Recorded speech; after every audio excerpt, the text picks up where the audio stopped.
What is happening, everybody? My name is Jon Denton and I'm going to talk about the 5 mistakes indie devs often make when trying to get press coverage of their games. Now, why am I talking about this? Well, I've been in the industry for 11 years working as a games journalist on major print publications, on online publications, and as a freelancer. My history is I was the reviews editor of gamestm, I was the editor of a magazine called 360, and I've worked for outlets like Eurogamer, OXM, PC Gamer, The Telegraph, and many more. And like anybody in my field, my inbox is constantly filled up with press releases about new, small indie games, and it's very difficult to discern what is going to be worth talking about, what is going to be worth covering. And I no longer work for a major outlet, so you can imagine the inbox of somebody who does is going to be like mine times 1,000. So how does an indie dev cut through that noise and get the coverage that they need and they want for their game?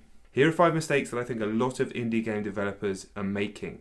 As well as being a journalist, I do a lot of consultancy in the industry, and I wanted to try and give some value back to all these hungry indie developers that are out there creating amazing stuff that are making key mistakes and their games are dying. So hopefully this can bring some value and some help to some of you people out there. Okay, let's go with number 5. I'm going to cut in here and say if this is the type of video you're going to get value from, please do think about subscribing to the channel. Okay, number 5, and this is in no particular order. One of the biggest mistakes you can make when trying to reach out to the press for coverage or influencers is not telling stories. Now, a lot of indie developers have actually got their heads around this. The fact that you shouldn't just put out a press release with a bunch of key information about your game and expect people to care. Because the days of looking at a screenshot, or even the days of looking at an interesting graphical style and having people latch onto that, are pretty much over. You might get lucky, but chances are it's just going to get lost in all the noise. So telling stories about the game or the development of your game is a really good way to get people invested. I used to work maybe 5 or 6 years ago. The story could be, we're a small team, we used to work for a big team, we've split off, and this is our product and we're trying our best. These are our surroundings. And that was a good enough story to get people to latch on in the first place. Now there are much more involved and elaborate stories. It might be the specifics of why somebody or some people left the team, or talk about the inspiration for your game. If you can capture that in a paragraph, it might latch onto something. Or if you've done a series of videos online about the development process or the influence behind your game, there's no surefire way of grabbing attention, but if you can capture 1, 2, 3 key influencers or journalists in the space that you're looking for with a good story, then you have a far greater chance of getting the coverage and the type of coverage that you want. Because quite frankly, there are a million blogs out there and a lot of them are just looking for stuff to fill pages. A lot of them just have to constantly be churning out content to be able to get ranked in search, or the people working on the teams there, they need to hit a certain amount of stories per day. So they might see a press release and put it out there, but it's just more noise. It's not getting read, it's not getting the type of attention that you need. So making the mistake of not telling those stories is already a good way to set yourself up to fail. Okay, number 2, and this is kind of the antithesis of number 1, and this is the balance that I think people need to strike, and it is showing too much, too soon, or too often.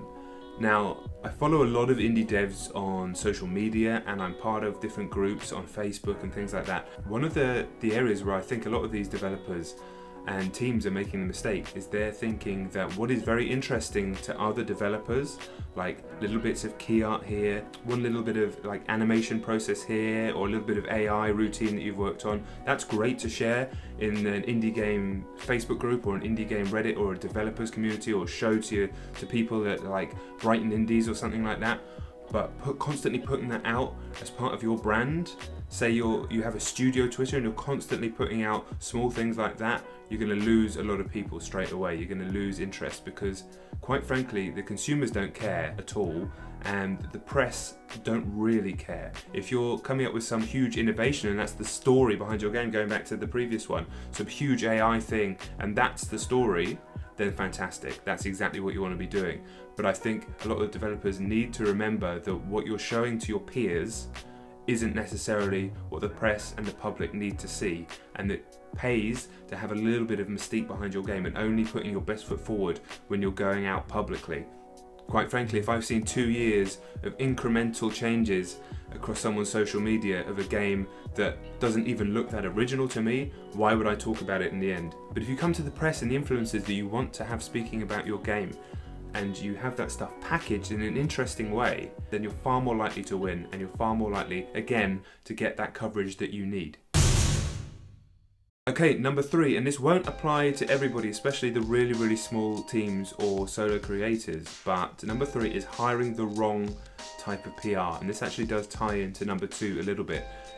If you have the budget to hire a PR who has a massive list of contacts and can get your game in front of the press, whether it's by live demoing, whether it's by press release, whatever it is, then obviously that's a fantastic opportunity and something that you generally need to be taking. But in 2017, hiring the wrong type of PR, hiring someone who's doing PR as if it was 2009, it's probably going to be to the detriment of your game, because literally all they're doing is churning out a very generic press release and firing it out to a massive email list, and that email just isn't getting opened. Like I say, I'm a freelance journalist these days. In fact, I don't even do that much journalism. Most of what I do is consulting these days, and I still get 10, 15, sometimes 20 press releases in my inbox every single day. If you're an influencer or somebody working in the press, you can imagine that's probably multiplied by 4 or 5 every single day. I've got emails from the same PR for 5 separate games in my inbox, in my Gmail inbox, and it's going to the promotions tabs, not going into my main things, going into the promotions tab. So it's a thing that most people aren't even opening.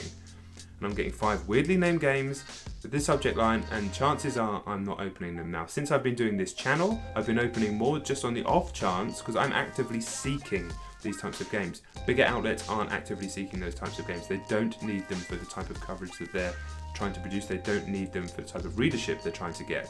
Hiring somebody for however many hundreds, thousands of pounds or dollars who's just going to churn your stuff out there and maybe come back to you with a report that I got this, and this story, you need to be careful. You need somebody, again, going back to the first point, who's going to be able to tell those stories to you. Somebody's going to be able to know which 5, 10, 15, 20 journalists to hit with your type of game. If your game is going to probably appeal more to young females than your classic 25-year-old sort of action gamer fan, you need a PR who knows those types of journalists, who knows the people to hit. Because this isn't a 2009 world anymore, and their influence immediately on social media can do the work for that PR. So it's all about hiring the right person, and that's going to take a bit of research. Don't just go to the person that has the biggest contact list, because that doesn't matter anymore. It just doesn't. Again, ties into number 3. That's why I've tried to do this list so one follows the other. And this one is thinking too far inside of the box. I talked just before about the 2009 model for PR. That's just a random number from a few years ago that I'm picking. And obviously that's very different to how it was in 2000. That's very different to how it was in 1992. But in 2017, like we said, just blurting out a press release to a million journalists isn't really going to get you that far, even if it does get you some stories on some blogs. Why not think about different, innovative ways of attracting people's interest? How about if you can afford it and you've got some really cool characters in your game, or you've got like really cool ships in your game or something like that? How about creating 10, 15, 20 amazing models in the colours of the influencers that you want to hit? People that have 20,000, 50,000, 100,000, a million subscribers, and send it to them with a press release, with some code of the game. Fire it out there. Even if you only get 2 people responding or tweeting it out, something like that, that's still far more valuable than hiring a PR to send out a million press releases. But the key here is just thinking of clever ways of doing it. If you're a team full of introverted people, and that's totally understandable, this is game development, look for a young actor on Craigslist or something like that who's not going to charge you very much, and get them to go to the shows for you and create some noise. Get them dressed up, get in amongst the people. I mean, these are PR stunts. None of this is hugely original. But you have to stop thinking like we can just chuck stuff out there. I've got 30 news stories on my game announcement, the screenshots in this many places, so we're good.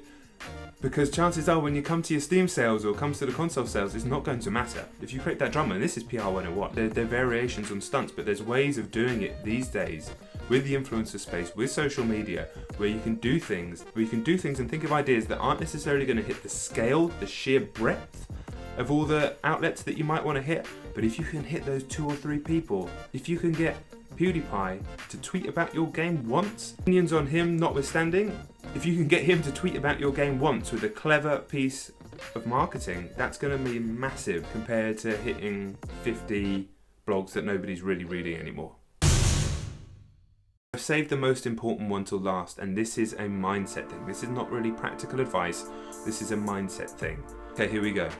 Your game does not deserve coverage. It does not deserve coverage anywhere. Just because you've built a game, just because you've put in all of those hours and that toil and that sweat and that blood and those tears, it doesn't matter. It doesn't deserve coverage. You have to make that coverage happen. There's a lot of attitude going around in the indie development community, and in fact, any kind of artistic community. And I have been guilty of this myself, so I'm not calling anybody out here. I've absolutely been guilty of this myself from a journalistic and writing point of view. It's what I call should culture. My thing is good, so it should get coverage. I'm a good writer, so I should be getting writing gigs on the best places. My art is good, so I should, do you know what I mean? That doesn't matter. You have to make it happen. You are not entitled to anything. You have to go out there and make it happen. We saw that story of a game developer that reached out to Total Biscuit and made the mistake of threatening to blackball him if they gave negative coverage of their game. I mean, I can't even remember the name of the game because all I remember is that mistake that they made there. Now obviously, that's an appalling idea if you're an indie developer. It's a pretty bad idea if you're a major publisher, but if you're an indie developer, quite frankly, you just don't have leverage. You might have a bit of leverage over very small content creators because they're out there hungry for anything that they can get to create content on. Are those people really going to sell your games? And that's what it comes down to. Art is a beautiful thing, and creation for creation's sake is a beautiful thing, but ultimately you need to make money too, because you want to make the next game. Because you want to make money, there's nothing wrong with making money, right? So no game's entitled to coverage. You have to get out there and make it happen. And that team that reached out to Total Biscuit, they talked about their story. We're this many people. Please take in mind we're this many people, we're 2 people, we're 3 people trying to make this game. Going back to my first point about telling stories. That's the wrong type of story. I don't care. People don't care that you're 2, 3 people. You chose to do that. Now if you're going to tell me an interesting story about why 2 or 3 people are making games and we met at uni, even if it's as simple as we met at uni, we're passionate about this and we wanted to create something like this, at least then people can start to get engaged. But they came in a very, very negative way. They made the huge mistake of threatening to blackball, which is something else. But they went in with the mindset that they deserved coverage from a guy like Total Biscuit, who has a huge audience, and to be fair, covers a lot of games. That guy does a lot for indie developers, but you don't have entitlement to coverage of your game. And this should go without saying, you absolutely don't have entitlement to positive coverage. The way to get positive coverage for your game, guaranteed, is to buy an advert. You can buy an advert, you can buy a pre-roll on YouTube, you can buy a print ad, you can buy a radio ad, you can buy a banner ad, whatever you think is going to give you the best investment. But there's a reason people don't want to just buy advertising. There's a reason people want that editorial coverage, is because some loose research has suggested that editorial coverage, and this goes back to print, so it's a little bit old-fashioned, but a page in a print magazine is worth 8 times a paid-for ad. 8 times a paid-for ad. Now that's old-fashioned metrics, but I still think the principles are the same. So that's why you want that editorial coverage, and that's why you don't buy the ad, but you cannot guarantee positive coverage without making some terrible mistakes, especially when you have no leverage. So it's a mindset issue. All this is a mindset issue. Scrap the should culture, scrap that mindset, and just fucking hustle.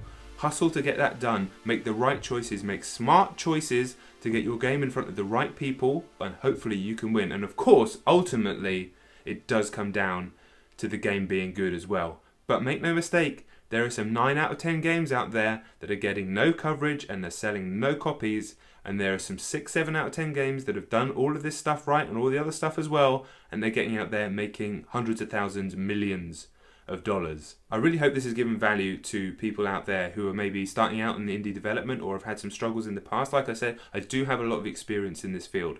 Feel free to reach out. I've got the Twitter up there or there, whichever side it is, business email, all that sort of stuff. But yes, I've been Jon Denton. This has been my top 5 mistakes that indie developers make when trying to get coverage from the press. If you like the idea of a channel that talks a bit more in depth about games, about the industry, about the wider world, about marketing, as well as just talking about the beauty and art that is video games, please do think about subscribing. I've been Jon Denton, and I'll catch you on the next one. Peace!